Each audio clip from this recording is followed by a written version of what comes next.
Court ने अपने एक महत्वपूर्ण आदेश में कहा है कि चेक बाउंस मामलों में कोर्ट एविडेंस एक्ट की सेक्शन 73 के तहत शक्तियों का उपयोग करके चेक पर हस्ताक्षर की तुलना नमूना हस्ताक्षर की प्रमाणित प्रतियों से कर सकती है। इस मामले में अपीलकर्ता पर आरोप था कि उसने शिकायतकर्ता के पक्ष में 10 लाख का चेक इशू किया, जो कि फंड की कमी और अकाउंट निष्क्रिय होने की वजह से डिसऑनर हो गया। ट्रायल के दौरान अपीलकर्ता ने एक एप्लीकेशन दिया कि संबंधित चेक पर उसके हस्ताक्षर फर्जी थे, इसलिए चेक को हैंडराइटिंग एक्सपर्ट के पास भेजा जाए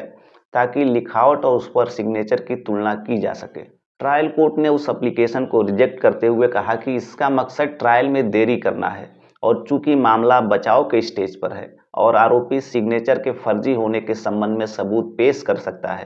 ट्रायल कोर्ट के इस आर्डर को कहीं चैलेंज नहीं किया गया और अंत में ट्रायल कोर्ट द्वारा अपीलकर्ता को कन्विक्ट कर दिया गया, यानी उसकी सजा हो गई।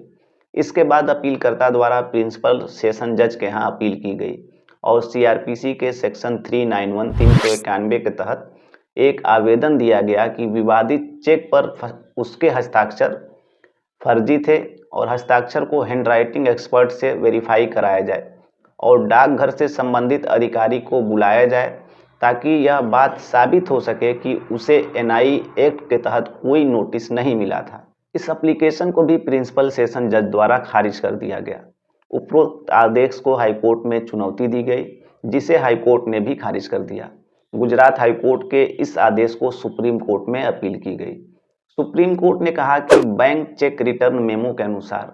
चेक डिसऑनर इनसफिशिएंट बैलेंस और अकाउंट डॉर्मेंसी के कारण हुआ था, यानी कि चेक बिना भुगतान किए इस कारण नहीं लौटाया गया था कि उस पर हस्ताक्षर फर्जी थे। सुप्रीम कोर्ट ने कहा कि बैंक द्वारा जारी सर्टिफाइड डॉक्यूमेंट्स बिना किसी फॉर्मल प्रूफ के बैंकर्स बुक्स एविडेंस एक्ट 1981 के तहत अपने आप में स्वीकार्य है। इसलिए एक उपयुक्त मामले में बैंक द्वारा बनाए गए नमूना हस्ताक्षर की प्रमाणित प्रति को चेक पर दिखाई देने वाली हस्ताक्षर के साथ तुलना करने के लिए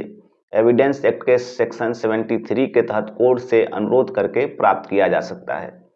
कोर्ट ने कहा कि यदि अपीलांट यह साबित करना चाहता था कि चेक पर उसके हस्ताक्षर वास्तविक नहीं थे या फर्जी थे, तो बैंक से नमूना हस्ताक्षर की प्रमाणित प्रति की मांग कर सकता था और चेक पर हस्ताक्षर की रियलिटी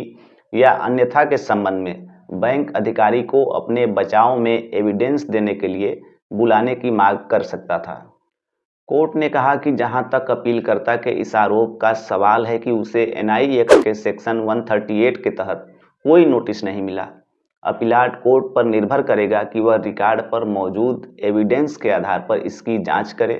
और अपीलाट कोर्ट द्वारा डाकघर से अधिकारी को बुलाने के लिए सीआरपीसी के सेक्शन 391 के तहत शक्ति का प्रयोग करने की कोई आवश्यकता नहीं थी और उसने 391 की एप्लीकेशन को सही ढंग से खारिज किया था।